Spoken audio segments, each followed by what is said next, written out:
Hello friends, welcome back. അപ്പോൾ ഞാൻ വന്നിട്ടുള്ളത് നല്ലൊരു അടിപൊളി ബ്രേക്ക്ഫാസ്റ്റിൻ്റെ റെസിപ്പിയുമായിട്ടാണ്. അതിന് വേണ്ടിയിട്ട് ഏകദേശം 350 ഗ്രാമോളം തരിയുള്ള പുട്ടുപൊടിയാണ് എടുത്തിട്ടുള്ളത്. പൊൻകതിരിൻ്റെ പുട്ടുപൊടിയാണ് ഞാനിവിടെ എടുത്തിട്ടുള്ളത്. അതിനകത്തേക്ക് ആവശ്യമായിട്ടുള്ള ഉപ്പ് ചേർത്ത് നല്ലപോലെ മിക്സ് ചെയ്യുക. അതിനുശേഷം പാൽ ചേർത്ത് നല്ലതുപോലെ പുട്ടിന് നനക്കുന്ന പോലെ നല്ലപോലെ ഒന്ന് നനച്ചെടുക്കുക. മാറ്റി വെച്ചിട്ട് നമുക്കൊരു ഐറ്റം റെഡിയാക്കാനുണ്ട്. അതിന് വേണ്ടിയിട്ട് പാൻ നല്ലപോലെ ചൂടായി വരുമ്പോൾ അതിനകത്തേക്ക് ഒരു 4 ടേബിൾ സ്പൂണോളം നെയ്യ് ചേർത്ത് 2 പിടി തേങ്ങ കൂട്ടി നല്ലതുപോലെ ഒന്ന് വഴറ്റിയെടുക്കുക. ഏകദേശം 50 ഗ്രാമോളം കാഷ്യൂനട്ട് ക്രഷ് ചെയ്താണ് ഞാൻ ചേർത്തെടുത്തിട്ടുള്ളത്. ഒരു ചെറിയ ക്യാരറ്റ് ഇതുപോലെ ഗ്രേറ്റ് ചെയ്തുകൂടി ചേർത്ത് നല്ലതുപോലെ ഒന്ന് വഴറ്റിയെടുക്കാം. അധികം ഒന്ന് വാടി വന്നാൽ മതി. ഈ പരുവം മതി.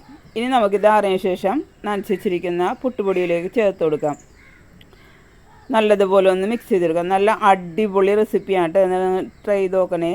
ഇതിനകത്തേക്ക് ഒരു മെയിൻ ഇൻഗ്രീഡിയൻറ്റ് ചേർക്കാനുണ്ട്. 4 ടേബിൾ സ്പൂണോളം പാൽപ്പൊടിയാണ് ഞാനിവിടെ ചേർത്തിട്ടുള്ളത്.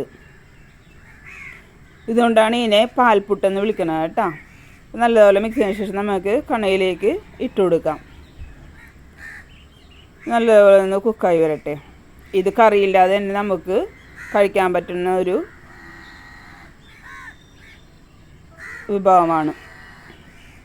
ഇതാ നല്ല അടിപൊളി റെസിപ്പിയാണ് കേട്ടോ. നിങ്ങൾ ട്രൈ ചെയ്ത് നോക്കണേ.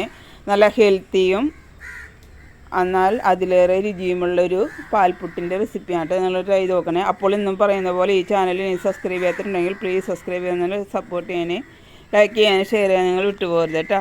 അപ്പോൾ അടുത്തൊരു അടിപൊളി റെസിപ്പിയുമായിട്ട് വരുന്നതായിരിക്കും. Thank you. Bye bye.